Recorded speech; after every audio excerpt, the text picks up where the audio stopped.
ನಮಸ್ಕಾರ ಫ್ರೆಂಡ್ಸ್, ಇವತ್ತು ಮಾಡೋಣ ಕುಂದಾಪುರ್ ಚಿಕನ್ ಸುಕ್ಕ. ಅದನ್ನು ಹೇಗೆ ಮಾಡೋದಂತ ನೋಡೋಣ ಬನ್ನಿ.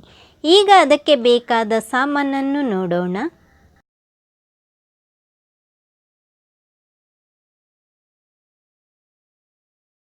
ಬ್ಯಾಡಗಿ ಮೆಣಸು 15, ಗರಂ ಮಸಾಲ, ಈರುಳ್ಳಿ 2, ಅರ್ಧ ಕಪ್ಪು ತೆಂಗಿನಕಾಯಿ ತುರಿ, ಬೆಳ್ಳುಳ್ಳಿ 5 ಎಸಳು, ಹುಣಸೆ ಹುಳಿ ಸ್ವಲ್ಪ, ಜೀರಿಗೆ ಅರ್ಧ ಚಮಚ, ಧನಿಯಾ ದೊಡ್ಡ 2 ಚಮಚ, ಅರಶಿನ ಹುಡಿ ಅರ್ಧ ಚಮಚ.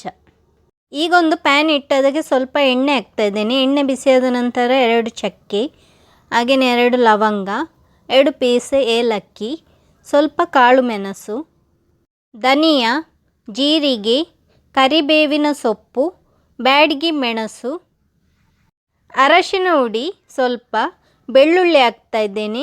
ಈಗ ಈರುಳ್ಳಿ ಹಾಕ್ತಾ ಇದ್ದೇನೆ. ನಾನಿಲ್ಲಿ 1 ಈರುಳ್ಳಿಯನ್ನು ಹಾಕ್ತಾ ಇದ್ದೇನೆ. ಈಗ ಅದನ್ನು ಸ್ವಲ್ಪ ಹೊತ್ತು ಹುರ್ಕೊಳ್ಬೇಕು. ಹುರ್ಕೊಳ್ಳುವಾಗ ಗ್ಯಾಸನ್ನು ಹೈ ಫ್ಲೇಮಲ್ಲಿಟ್ಟು ಹುರ್ಕೊಳ್ಳೋದು ಬೇಡ. ಗ್ಯಾಸನ್ನು ಮೀಡಿಯಮ್ ಫ್ಲೇಮಲ್ಲಿಟ್ಟು ಹುರ್ಕೊಂಡ್ರೆ ಸಾಕು. ಮಸಾಲೆ ಕಪ್ಪಾಗುವವರೆಗೂ ಅದನ್ನು ಹುರ್ಕೊಳ್ಳೋದು ಬೇಡ. ಮಸಾಲೆ ಬಾಡುವವರೆಗೂ ಹುರ್ಕೊಂಡ್ರೆ ಸಾಕು. ಈಗ ಮಸಾಲೆ ಬಾಡಿದೆ. ನಾನು ಗ್ಯಾಸನ್ನು ಆಫ್ ಮಾಡಿದ್ದೇನೆ. ಈಗ ಇದು ತಣ್ಣಗಾದ ನಂತರ ಮಿಕ್ಸಿ ಜಾರಿಗೆ ಹಾಕಿ ರುಬ್ಕೊಳ್ಬೇಕು.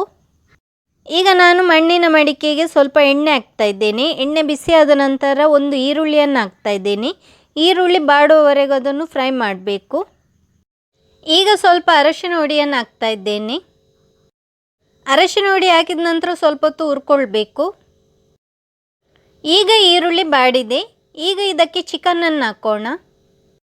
ನಾನಿಲ್ಲಿ 1 kg ಚಿಕನನ್ನು ತಗೊಂಡಿದ್ದೇನೆ. ಈಗ ಅದನ್ನು ಹಾಕ್ತಾ ಇದ್ದೇನೆ. ಉಪ್ಪು ಹಾಕ್ತಾ ಇದ್ದೇನೆ. ಉಪ್ಪು ರುಚಿಗೆ ಎಷ್ಟು ಬೇಕಂತ ನೋಡ್ಕೊಂಡು ಹಾಕಿದ್ರೆ ಆಯಿತು. ಈಗ ಚಿಕನನ್ನು ಸ್ವಲ್ಪ ಹೊತ್ತು ಎಣ್ಣೆಯಲ್ಲಿ ಹುರ್ಕೊಳ್ಬೇಕು. ಚಿಕನನ್ನು ಜಾಸ್ತಿ ಹೊತ್ತು ಹುರ್ಕೊಳ್ಳೋದೇನು ಬೇಡ. 1-2 ನಿಮಿಷ ಹುರ್ಕೊಂಡ್ರೆ ಸಾಕು. ಚಿಕನನ್ನು ಬೇಯಲಿಕ್ಕೆ ಇಡುವಾಗ ಜಾಸ್ತಿ ನೀರು ಹಾಕ್ಕೊಳ್ಳೋದು ಬೇಡ. ಸ್ವಲ್ಪ ನೀರು ಹಾಕಿದರೆ ಸಾಕು. ಚಿಕನ್ನಲ್ಲಿರುವ ನೀರಿನ ಅಂಶ ಬಿಡುತ್ತೆ. ಅದಕ್ಕಾಗಿ ಸ್ವಲ್ಪ ನೀರು ಹಾಕಿದರೆ ಸಾಕು. ಈಗ ಚಿಕನ್ನಿಗೆ ನಾನು ನೀರನ್ನು ಹಾಕ್ತಾ ಇದ್ದೇನೆ. ನಾನಿಲ್ಲಿ ಸ್ವಲ್ಪ ನೀರನ್ನಷ್ಟೇ ಹಾಕ್ತಾ ಇದ್ದೇನೆ. ನೋಡಿ, ನಾನಿಲ್ಲಿ ತೋರಿಸ್ತಾ ಇದ್ದೇನೆ. ನಾನು ಇಷ್ಟೇ ನೀರನ್ನು ಹಾಕ್ತಾ ಇದ್ದೇನೆ. ಇನ್ನು ಲಿಡ್ ಮುಚ್ಚಿ ಇದನ್ನು ಬೇಯಲಿಕ್ಕೆ ಬಿಡೋಣ. ಹುರಿದಿಟ್ಟ ಮಸಾಲೆಯನ್ನು ಈಗ ಮಿಕ್ಸಿ ಜಾರಿಗೆ ಹಾಕ್ತಾ ಇದ್ದೇನೆ. ಇದನ್ನು ನುಣ್ಣಗೆ ರುಬ್ಕೊಳ್ಬೇಕು. ರುಬ್ಬುವಾಗ ಜಾಸ್ತಿ ನೀರು ಹಾಕ್ಕೊಳ್ಬಾರ್ದು. ಹುಣಸೆ ಹುಳಿ ನೀರು ಸ್ವಲ್ಪನೇ ಹಾಕ್ಕೊಂಡು ರುಬ್ಕೊಳ್ಬೇಕು. ನಾವಿಲ್ಲಿ ಚಿಕನ್ ಸುಕ್ಕ ಮಾಡೋದರಿಂದ ಮಸಾಲೆ ಗಟ್ಟಿಯಾಗಿರಬೇಕು, ನೀರಾಗಿರಬಾರ್ದು. ನೋಡಿ, ಇಷ್ಟು ಗಟ್ಟಿಗಿರಬೇಕು. ಬೇಯಲಿಕ್ಕಿಟ್ಟ ಚಿಕನನ್ನು ಈಗ ಚೆಕ್ ಮಾಡಿ ನೋಡೋಣ. ಈಗ ಚಿಕನ್ 25% ಬೆಂದಿದೆ. ಈಗ ಇದಕ್ಕೆ ರುಬ್ಬಿಟ್ಟ ಮಸಾಲೆಯನ್ನು ಹಾಕ್ಕೊಳ್ಬೇಕು. ರುಬ್ಬಿಟ್ಟ ಅರ್ಧ ಮಸಾಲೆಯನ್ನು ಚಿಕನಿಗೆ ಹಾಕ್ಕೊಳ್ಬೇಕು. ಮಸಾಲೆಯನ್ನು ಚಿಕನಿಗೆ ಹಾಕಿದ ನಂತರ ಪುನಃ ಚಿಕನನ್ನು ಬೇಯಲಿಕ್ಕೆ ಇಡಬೇಕು. ಇದರಿಂದ ಒಳ್ಳೆ ಟೇಸ್ಟ್ ಬರುತ್ತೆ. ಚಿಕನಿಗೆ ಉಪ್ಪು ಖಾರ ಎಲ್ಲ ಚೆನ್ನಾಗಿ ಹಿಡಿಯುತ್ತೆ. ಈಗ ನಾನು ರುಬ್ಬಿಟ್ಟ ಅರ್ಧ ಮಸಾಲೆಯನ್ನು ಚಿಕನಿಗೆ ಹಾಕಿದ್ದೇನೆ. ಚೆನ್ನಾಗಿ ಮಿಕ್ಸ್ ಮಾಡಿ ಲಿಡ್ ಮುಚ್ಚಿ ಬೇಯಲಿಕ್ಕೆ ಬಿಡೋಣ. ನಾವು ಆಗಲೇ ಚಿಕನಿಗೆ ಸ್ವಲ್ಪ ನೀರು ಹಾಕಿದ್ವಿ, ಆದರೆ ಚಿಕನಲ್ಲಿರುವ ನೀರು ಬಿಟ್ಟು ಈಗ ತುಂಬಾ ನೀರಾಗಿದೆ. ಮಸಾಲೆಯೊಂದಿಗೆ ಚಿಕನನ್ನು ಬೇಯಿಸೋದ್ರಿಂದ ಒಳ್ಳೆ ಟೇಸ್ಟ್ ಬರುತ್ತೆ. ಈಗ ಉಪ್ಪು ಹಾಕ್ತಾ ಇದ್ದೇನೆ. ನಾವು ಆಗಲೇ ಚಿಕನಿಗೆ ಉಪ್ಪನ್ನು ಹಾಕಿ ಬೇಯಿಸಿದ್ದೀವಿ. ಈಗ ಮಸಾಲೆ ಹಾಕಿದ ನಂತರ ಸ್ವಲ್ಪ ಉಪ್ಪನ್ನು ಹಾಕ್ತಾ ಇದ್ದೇನೆ. ಈಗ ಇದನ್ನು ಚೆನ್ನಾಗಿ ಮಿಕ್ಸ್ ಮಾಡಿ ಸ್ವಲ್ಪ ಹೊತ್ತು ಇದನ್ನು ಬೇಯಲಿಕ್ಕೆ ಬಿಡೋಣ. ಚಿಕನ್ ಬೇಯುವವರೆಗೂ ನಾವು ಮಸಾಲೆಯನ್ನು ರೆಡಿ ಮಾಡೋಣ. ಈಗ ರುಬ್ಬಿಟ್ಟ ಅರ್ಧ ಮಸಾಲೆಗೆ ತೆಂಗಿನಕಾಯಿ ತುರಿಯನ್ನು ಹಾಕ್ತಾ ಇದ್ದೇನೆ. ತೆಂಗಿನಕಾಯಿ ತುರಿಯನ್ನು ಹಾಕಿದ ನಂತರ ಅದನ್ನು ನುಣ್ಣಗೆ ರುಬ್ಕೊಳ್ಬಾರ್ದು. ತರಿಯಾಗಿ ರುಬ್ಬಿದರೆ ಸಾಕು. ರುಬ್ಬುವಾಗ ನೀರನ್ನು ಹಾಕ್ಕೊಳ್ಬಾರ್ದು, ಗಟ್ಟಿಯಾಗಿ ರುಬ್ಕೊಳ್ಬೇಕು. ಈಗ ನೋಡಿ, ರುಬ್ಬಿ ಆಗಿದೆ. ಮಸಾಲೆ ಹೀಗೇ ಇರಬೇಕು. ಈಗ ಬೇಯಲಿಕ್ಕೆ ಇಟ್ಟ ಚಿಕನನ್ನು ನಾನಿಲ್ಲಿ ಚೆಕ್ ಮಾಡ್ತಾ ಇದ್ದೇನೆ. ಚಿಕನ್ ಬೆಂದಿದೆಯೇ ಇಲ್ವಾ ಅಂತ ನಾವಿಲ್ಲಿ ಚೆಕ್ ಮಾಡಿ ನೋಡಬೇಕು. ಈಗ ನೀರು ಕಡಿಮೆ ಆಗಿದೆ, ಚಿಕನ್ ಬೆಂದಿದೆ. ಚಿಕನ್ ಬೆಂದ ನಂತರವೇ ನಾವು ರುಬ್ಬಿಟ್ಟ ಮಸಾಲೆಯನ್ನು ಹಾಕ್ಕೊಳ್ಬೇಕು. ನಾವು ತೆಂಗಿನಕಾಯಿ ತುರಿಯನ್ನು ಹಾಕ್ಕೊಂಡು ರುಬ್ಬಿಟ್ಟಿದ್ವಲ್ಲ, ಆ ಮಸಾಲೆಯನ್ನು ಚಿಕನ್ ಬೆಂದ ನಂತರವೇ ನಾನಿಲ್ಲಿ ಹಾಕ್ಕೊಳ್ತಾ ಇದ್ದೇನೆ. ಮಸಾಲೆಯನ್ನು ಚಿಕನಿಗೆ ಹಾಕಿದ ನಂತರ ಒಂದು ವೇಳೆ ನೀರು ಬೇಕಿದ್ದರೆ ಮಾತ್ರ ನೀರನ್ನು ಹಾಕಿದರೆ ಆಯಿತು. ನಾನು ಮಿಕ್ಸಿ ಜಾರನ್ನು ತೊಳೆದ ನೀರನ್ನು ಸ್ವಲ್ಪ ಹಾಕ್ತಾ ಇದ್ದೇನೆ. ನೀರನ್ನು ಹಾಕಿದ ನಂತರ ಚೆನ್ನಾಗಿ ಮಿಕ್ಸ್ ಮಾಡಿಕೊಳ್ಬೇಕು. ನಾವು ಮಸಾಲೆಯನ್ನು ಎಷ್ಟು ಹೊತ್ತು ಬೇಯಿಸ್ತೀವೋ ಅಷ್ಟು ಒಳ್ಳೆ ರುಚಿ ಬರುತ್ತೆ.